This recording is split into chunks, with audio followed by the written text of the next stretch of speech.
A cold February day in 1956, a locked conference hall in Moscow.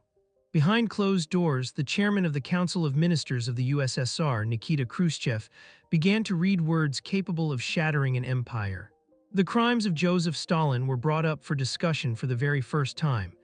The speech was classified, no transcripts exist, foreigners were not permitted, yet within just a few weeks, intelligence agencies across the West would obtain every single word. The question that haunts Moscow and Washington to this day: who stole the secret report? The answer is tied to a young officer of Israeli intelligence, a Polish journalist, and an operation so audacious that even the leaders of Mossad doubted it could succeed.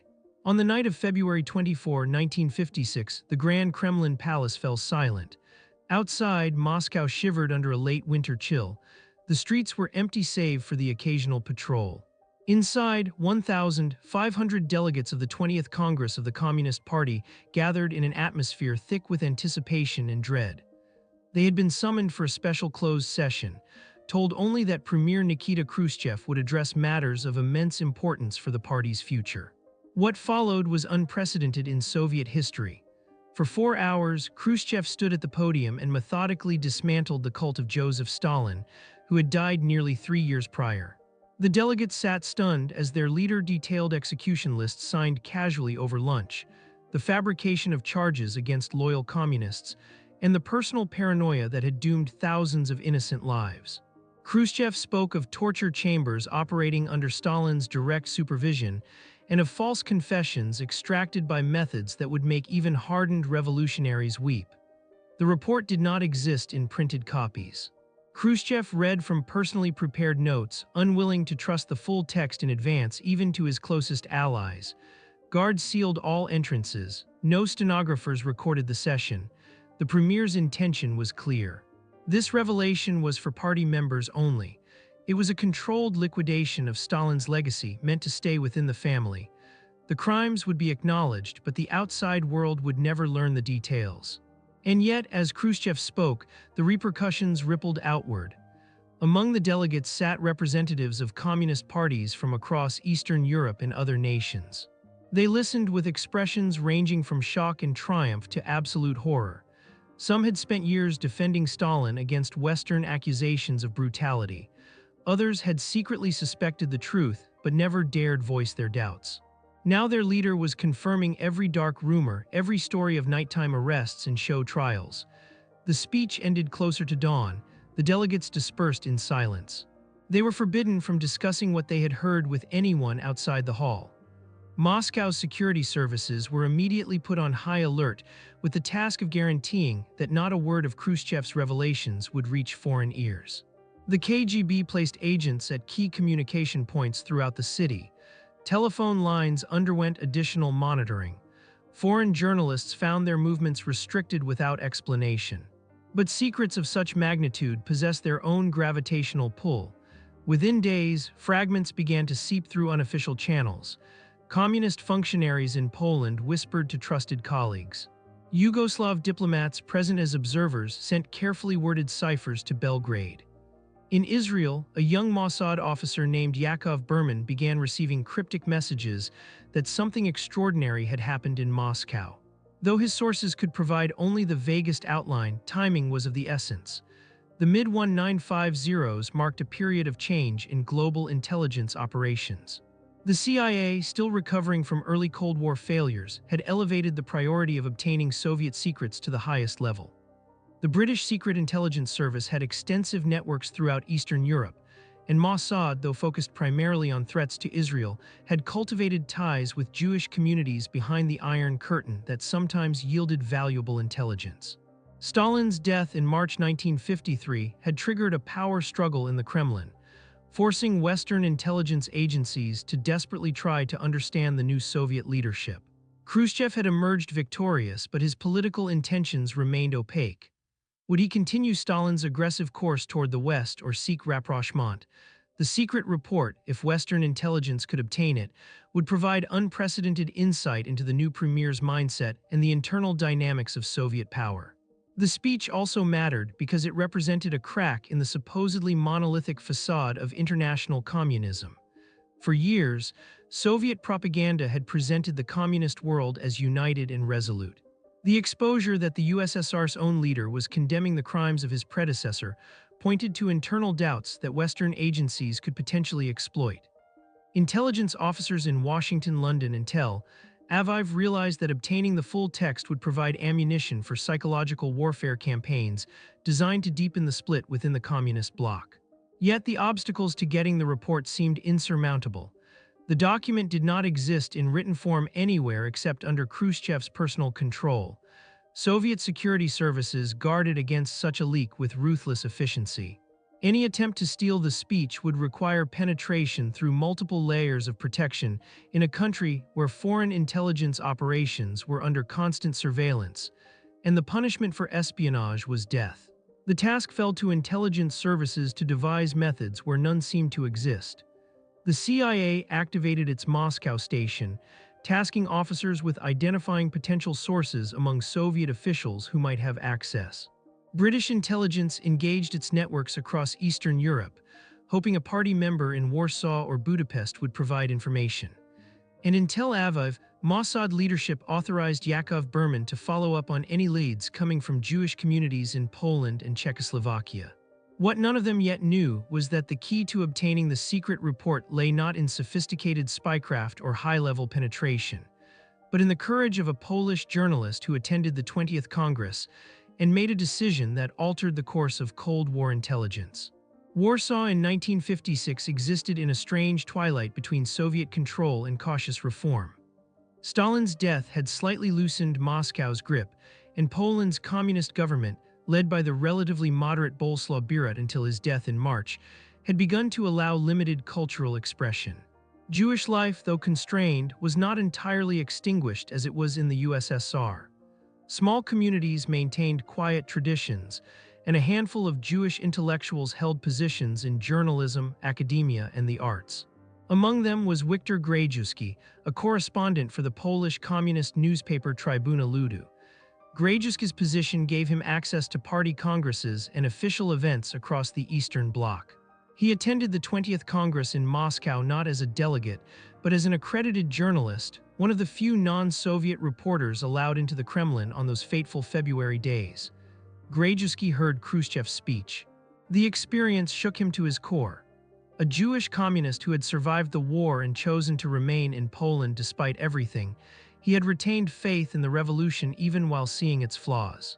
The crimes of Stalin had been whispered about for years, but hearing them confirmed from the mouth of the Soviet premier himself forced him to reconsider everything. Grajewski began to doubt whether the system he had dedicated his life to could be reformed, or if it was inherently corrupt. Within weeks of the Congress, Grajewski obtained something incredible, a copy of the report's text. The circumstances of how he acquired it remain somewhat obscure even today. Some sources suggest it was provided by a sympathetic Soviet official who recognized the need for wider dissemination of Khrushchev's revelations to prevent a return to the old ways. Others believe Grajewski reconstructed the speech from detailed notes made by several attendees, piecing together the full text through diligent journalistic work. Whatever the method, by the end of March 1956, Grajewski possessed what intelligence agencies across the West so desperately sought. The question arose what to do with it. Publishing the speech in Poland was impossible. The government would never permit such an exposé, and Grajewski would face immediate arrest. Smuggling it to Western journalists was risky and would do little for Grajewski personally. He wanted the report published, but also recognized its intelligence value and began to ponder if it could serve a greater purpose. Grajewski's thoughts turned to Israel. Though not particularly religious, he maintained ties with Warsaw's Jewish community and felt kinship with the young state that had proclaimed independence 8 years earlier. Poland's Jews had been nearly annihilated during the Holocaust, but small communities survived in cities like Warsaw, Krakow, and Lodz. These communities maintained discreet contacts with Israeli officials, mainly through Israel's embassy in Warsaw, which functioned despite the lack of full diplomatic relations.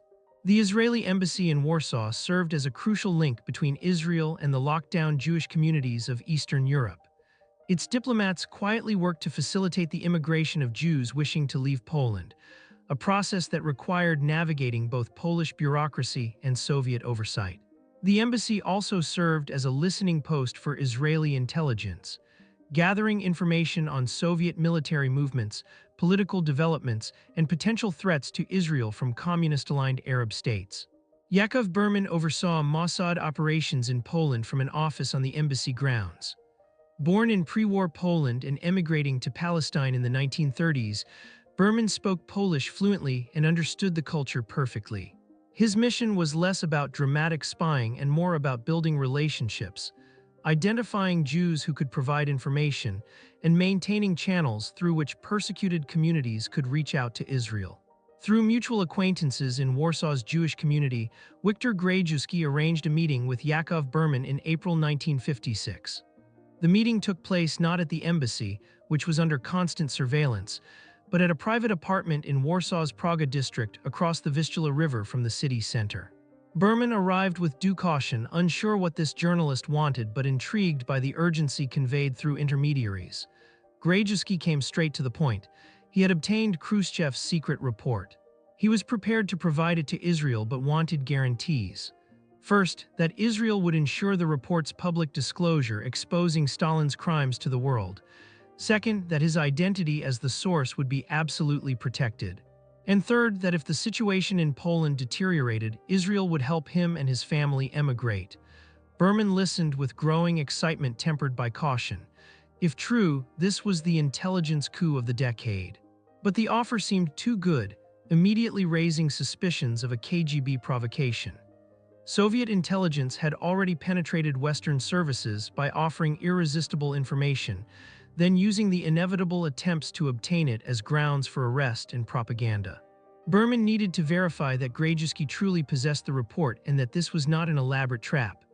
Over the following weeks, Berman and Grajewski met several more times, always in different locations, always with careful precautions against surveillance. Grajewski showed Berman fragments of the text, enough to demonstrate its authenticity without revealing everything. Berman sent these excerpts to Tel Aviv via encrypted channels, and Mossad analysts compared them with the fragmentary intelligence Western agencies had already gathered. The verdict was that the material appeared genuine. Mossad leadership faced a decision. Obtaining the full text meant taking Grajewski's offer seriously, which would require allocating resources and risking the exposure of their Polish operations if anything went wrong. But the potential benefit justified the risk. Securing the secret report would not only benefit Israel but could also be used to improve relations with the United States, whose CIA desperately wanted the document. The decision to proceed came from Isser Harel, then head of Mossad. Berman received permission to work with Grajewski with the strict proviso that the source's identity must be protected even from American allies until the report was in Israel's hands. The operation received the codename Mural, Hebrew for secret. Spring 1956 arrived slowly in Warsaw. The city still bore the scars of war. Entire neighborhoods remained in ruins. Reconstruction proceeded in fits and starts, and the gray Soviet-style apartment blocks rising on the outskirts only emphasized the contrast with what had been lost. Into this landscape of memory and reconstruction, Wiktor Grajewski and Yakov Berman wove their conspiracy. Transferring the document created immediate logistical problems. The report was roughly 26,000 words in Russian, spanning dozens of pages. Simply photographing the text required time, equipment, and complete confidentiality. Grajewski could not risk keeping photographic equipment in his apartment, which was subject to random searches by Polish security services. Berman could not bring cameras into the country via diplomatic channels without raising questions among embassy staff not read into the operation. They settled on a methodical approach. Over several meetings in May, Grajewski brought parts of the report to their clandestine locations. Berman photographed each section using a miniature camera hidden in an item that looked like a cigarette lighter, equipment Mossad's technical services had developed precisely for such situations. The work proceeded slowly, hampered by the need to ensure each shot clearly captured the text before moving to the next section. The tension during these sessions was immense. Both understood that discovery meant immediate arrest. For Grajewski, the consequence would be a show trial and execution as a traitor.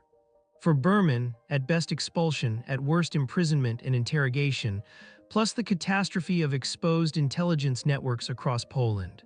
They met in apartments borrowed from trusted members of Warsaw's Jewish community, people who asked no questions but whose courage made the operation possible. By early June, Berman had photographed the entire report. The film, contained in several small canisters, now had to reach Tel Aviv safely. Diplomatic pouch offered some security but was not inviolable. Soviet intelligence had successfully opened mail without leaving obvious traces. Berman selected a courier, an Israeli diplomat scheduled to rotate home whose departure would attract minimal attention. The courier left Warsaw on June 7, carrying the film canisters hidden inside false compartments built into his luggage. The route went through Vienna, where he transferred to an El Al flight to Tel Aviv. At no stage did Polish or Soviet security intercept or search him. By June 9, the film lay on Isser Harel's desk in Tel Aviv, and Mossad's photo lab was producing clear prints of Khrushchev's secret report. The immediate question arose what to do with it. Israeli intelligence had achieved a remarkable breakthrough, but the report's value would increase exponentially if properly shared with allies. The CIA had sought this document for months. Providing it to the Americans would strengthen intelligence cooperation between the two countries and potentially bring reciprocal benefits. But timing and presentation mattered. Mossad needed to protect Grajewski's identity while ensuring Israel received due credit for the acquisition. Isser Harel decided to act cautiously. Instead of immediately sharing the report with the CIA station in Tel Aviv, he instructed Mossad's liaison officer in Washington to arrange a personal meeting with CIA Director Alan Dulles. The message sent via secure channels was deliberately vague but intriguing. Israel had obtained material of extreme importance regarding recent events in the Soviet Union. The meeting took place in late June at CIA headquarters in Washington. Mossad representative Amos Manor brought with him a full English translation of the secret report prepared by Israeli analysts. He presented it to Dulles with due ceremony, emphasizing both the document's authenticity and the considerable effort required to obtain it. Dulles, known for his composure, reportedly showed noticeable excitement while reviewing the pages. For the CIA, the report was a revelation. CIA Soviet analysts had been gathering fragments of Khrushchev's remarks for months, but this full text provided unprecedented insight into the Kremlin's inner thinking. More importantly, it offered ammunition for propaganda efforts aimed at deepening the growing rift between Moscow and communist parties in Western Europe. Within hours of receiving the report, Dulles authorized its dissemination within the State Department and began planning how to make it public in a way that maximized its impact while protecting the source. The CIA's need to protect the source dovetailed perfectly with Mossad's insistence on concealing Grajewski's identity. Neither agency wanted to reveal how they obtained the report, though their reasons differed slightly. For Mossad, protecting Grajewski was both a matter of honor and an operational necessity. His exposure would end Israeli intelligence gathering across Eastern Europe as sources dried up from fear. For the CIA, acknowledging Israel's role in obtaining the report could complicate the narrative they wanted to build around it. The solution came through carefully staged leaks to the American press.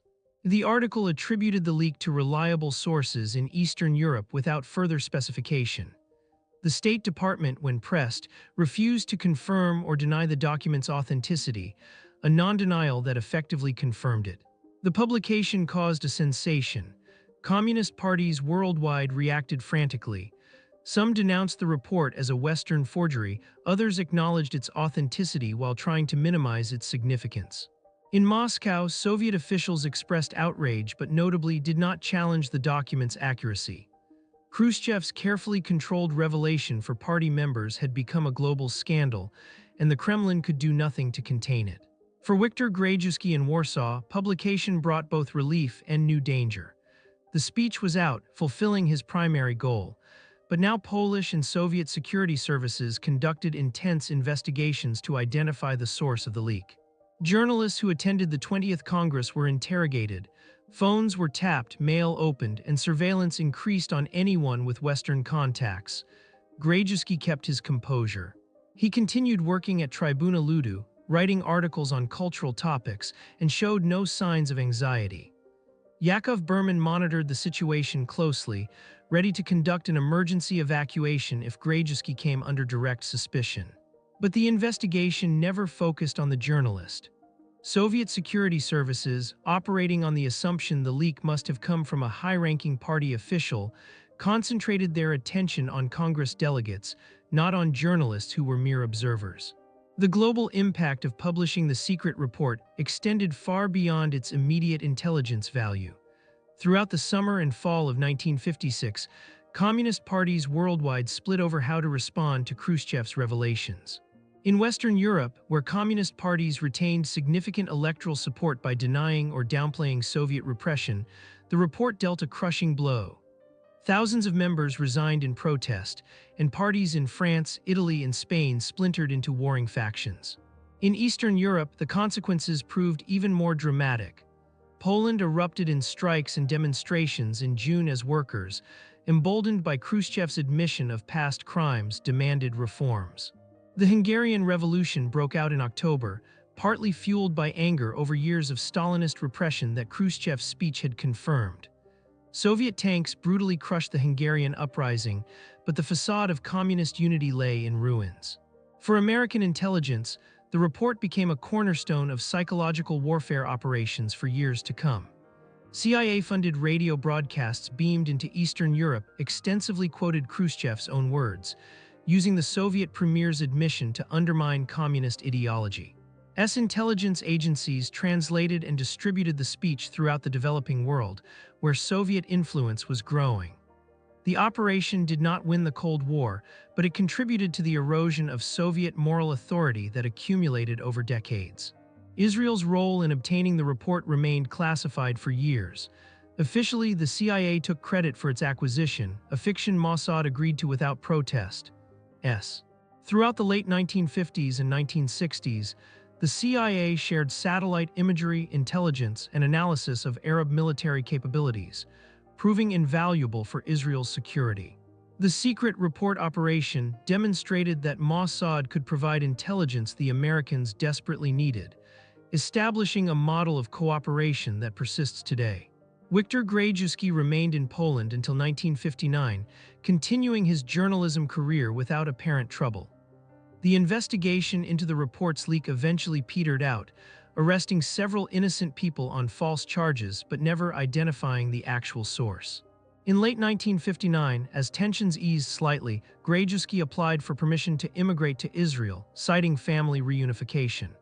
Polish authorities, eager to reduce their Jewish population, approved the request.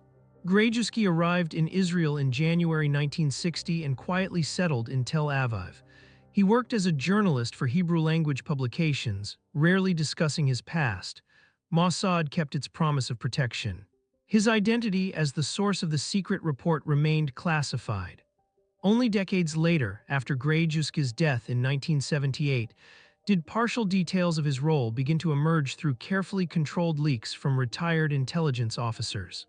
The full truth about Operation Mural became fully public only in the 1990s, when Israeli and American intelligence agencies began declassifying early Cold War documents.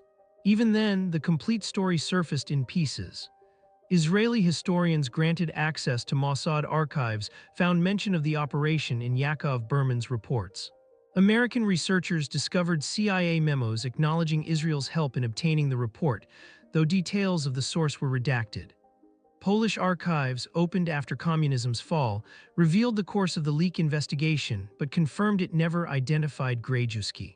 The operation's success rested on multiple factors worth noting. First, the courage of the individual who possessed the information and made the dangerous decision to share it. Grajewski took enormous personal risk, driven not by payment or coercion but by conviction that the world needed to know what Khrushchev had said. Second, the skill of Yakov Berman in establishing trust and conducting a complex operation under hostile observation. And third, the institutional decision by Mossad leadership to seize the opportunity despite the risks, recognizing that some intelligence successes are worth fighting for. The operation also succeeded because of meticulous source protection. Both Mossad and the CIA understood that exposing Grajewski would end any possibility of similar operations in the future. The willingness of the intelligence services to forgo public glory, allowing the story to be told incompletely for decades, preserved operational security, and maintained trust with other potential sources who might consider similar disclosures. For students of intelligence history, Operation Mural teaches lessons about the unpredictable nature of espionage. The report was not obtained through sophisticated technical means or high-level penetration of the Soviet leadership. It came through a journalist with access, a functioning conscience, and connections to people who could pass his information to those who needed it. The most elaborate spy networks sometimes achieve less than one person making one bold decision. While the West celebrated an intelligent success, the Soviet Union struggled to contain the consequences. Nikita Khrushchev had intended to modernize communism by acknowledging past mistakes while preserving the party's monopoly on power. Instead, the leak turned his controlled exposé into an uncontrolled crisis that undermined Soviet authority worldwide. Inside the Kremlin, fierce debates raged over who was responsible for the leak. Hardliners opposed to Khrushchev's de-Stalinization campaign used the incident to argue the premier had been reckless. Reformers countered that the report's content was accurate and that Khrushchev was right to address Stalin's crimes, even if the execution was flawed. The power struggle continued for years, ultimately contributing to Khrushchev's ouster in 1964. The KGB launched its largest internal investigation since Stalin's death, determined to identify the leak. Hundreds of party members who attended the 20th Congress were interrogated, phones tapped, apartments searched, and several innocent officials arrested on fabricated espionage charges. The investigation focused primarily on Soviet citizens with Western contacts, operating on the assumption that someone in a high position had betrayed the party. What investigators never seriously considered was that the leak could have occurred through a foreign journalist. The Soviet system's own paranoia worked against it. Officials could not imagine that someone from a fraternal communist party would betray Moscow. Wiktor Grajewski's position as a Polish reporter admitted to the Congress precisely because he was considered reliable, provided perfect cover. The KGB looked for a Soviet traitor and missed the foreign journalist who walked out with their secret. The investigation's failure had long-term consequences for Soviet security procedures. Future party congresses imposed much tighter information control. Speeches were distributed only in written form to carefully vetted recipients who had to return copies after reading. Foreign journalists faced greater restrictions, especially from Eastern European countries whose loyalty Moscow now doubted. The brief thaw in Soviet openness that Khrushchev had hoped to foster gave way to renewed suspicion and control. For ordinary Soviet citizens, the report's publication abroad created a strange parallel reality. In the West, Khrushchev's revelations about Stalin were openly discussed in newspapers, analyzed by scholars, and debated in public forums. Inside the Soviet Union, the report remained classified, discussed only in whispers, if at all.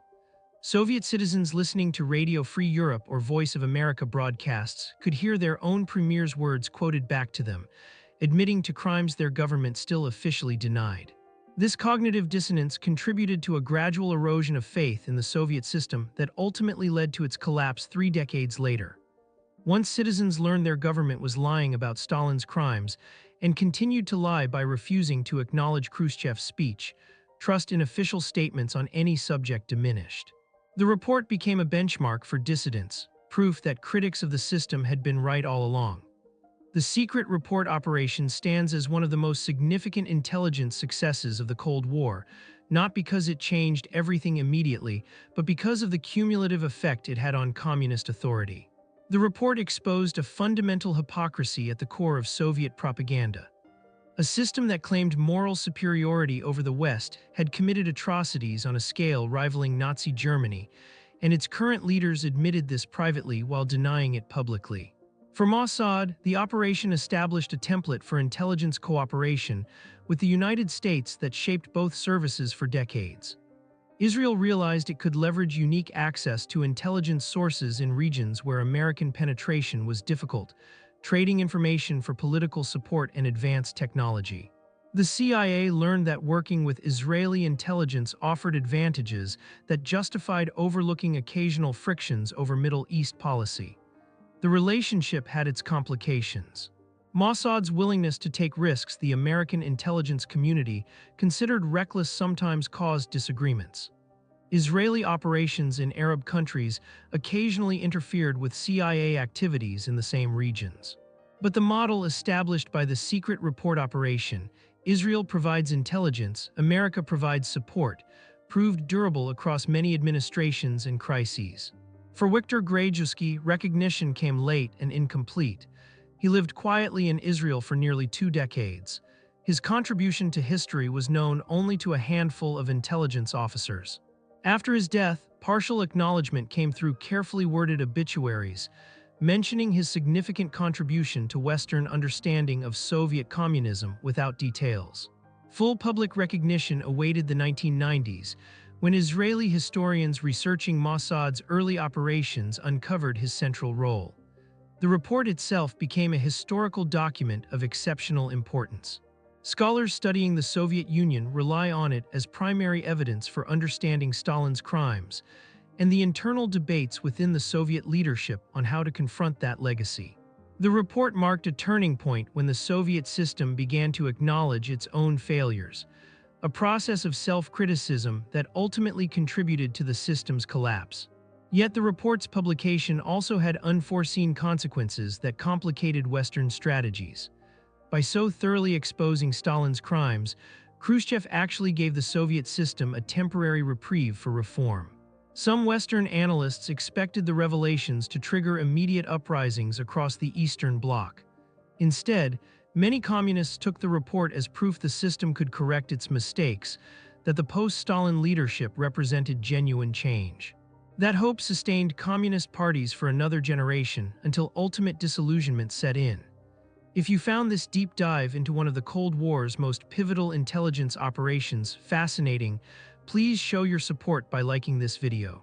Your engagement helps bring more untold stories to light. Consider subscribing to stay updated on our explorations of history's hidden chapters, and sharing this video helps others discover these crucial narratives. Thank you for watching this video. Your engagement helps bring more untold stories to light. Consider subscribing to stay updated on our explorations of history's hidden chapters, and sharing this video helps others discover these crucial narratives. Thank you for watching.